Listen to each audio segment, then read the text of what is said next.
ಯಾರೆಲ್ಲ ಇದನ್ನು first time ನೋಡ್ತಾ ಇದ್ದೀರೋ ಅವ್ರಿಗೆಲ್ಲ ಪಕ್ಕಾ ಕನ್ಫ್ಯೂಷನ್ ಆಗೇ ಆಗಿರುತ್ತೆ ಏನಿದು ಅಂತ. ಇದೇನಂದರೆ ಟ್ರೆಡಿಷ್ನಲ್ ವೇ ಆಫಲ್ಲಿ ಕೊಕೊನಟ್ ಆಯಿಲ್ನ ಮಾಡೋದು. ಇವಾಗಲೂ ಈ ಟ್ರೆಡಿಷ್ನಲ್ನ ಫಾಲೋ ಮಾಡ್ತಾರೆ. Most of the side Dakshina ಕನ್ನಡದವ್ರು follow ಮಾಡ್ತಾರೆ. ಇದು ಎಲ್ಲಿ ಸಿಗುತ್ತೆ ಅಂದರೆ ಯೂಶ್ವಲಿ ಮಂಗಳೂರು ಸ್ಟೋರ್ಸಲ್ಲಿ ಸಿಗುತ್ತೆ, ಮತ್ತು ಧರ್ಮಸ್ಥಳಕ್ಕೆ ಹೋದಾಗ ರೋಡ್ ಸೈಡಲ್ಲೆಲ್ಲ ಸಿಗುತ್ತೆ. ಇದು 100% ನ್ಯಾಚುರಲ್ಲು, ಮತ್ತು ಇದು ತುಂಬ ಎಫೆಕ್ಟಿವ್ ಆಗಿ ವರ್ಕ್ ಆಗುತ್ತೆ ಸಿನ್ಸ್ ಇದರಲ್ಲಿ ಇಷ್ಟೊಂದು ಗಿಡಮೂಲಿಕೆಗಳು ಇರೋದ್ರಿಂದ.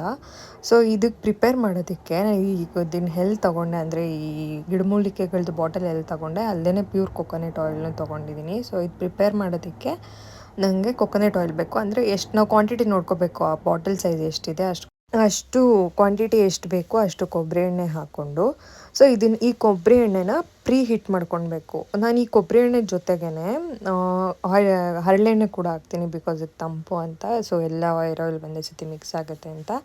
ಸೊ ಇದು ಹರಳೆಣ್ಣೆ ಕೂಡ ಇಟ್ ಈಸ್ ಅ ಪ್ಯೂರ್ ಗಾಣದಲ್ಲಿ ಬೀಸ್ಕೊಂಬಂದಿರೋಂಥ ಹರಳೆಣ್ಣೆ. ಮತ್ತು ಇದ್ರ ಜೊತೆಗೆ ಸ್ವಲ್ಪ ಆಲಿವ್ ಆಯಿಲ್ ಮತ್ತು ಆಲ್ಮಂಡ್ ಆಯಿಲ್ ಹಾಕ್ತೀನಿ.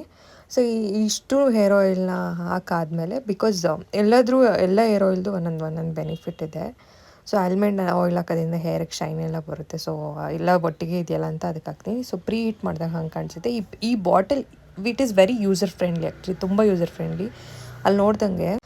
ಅಲ್ಲಿ ನೋಡ್ದಂಗೆ ನಾವು ಈಸಿಯಾಗಿ ಓಪನ್ ಮಾಡ್ಕೋಬೋದು. ಸೊ ಇವಾಗ ಪ್ರೀ ಹೀಟ್ ಆಗಿರುವಂಥ ಏನದು ಆಯಿಲ್ನ ನಾನು ಗ್ಲಾಸಲ್ಲಿ ಹಾಕ್ತೀನಿ. ಗ್ಲಾಸ್ ಜಾರ್ ಇರೋದ್ರಿಂದ ಎಷ್ಟೇ ಬಿಸಿ ಹಾಕಿದ್ರೂ ಮೆಲ್ಟ್ ಆಗುತ್ತೆ ಅನ್ನೋ ಪ್ರಾಬ್ಲಮ್ ಇರಲ್ಲ, ಏನೂ ಇರಲ್ಲ.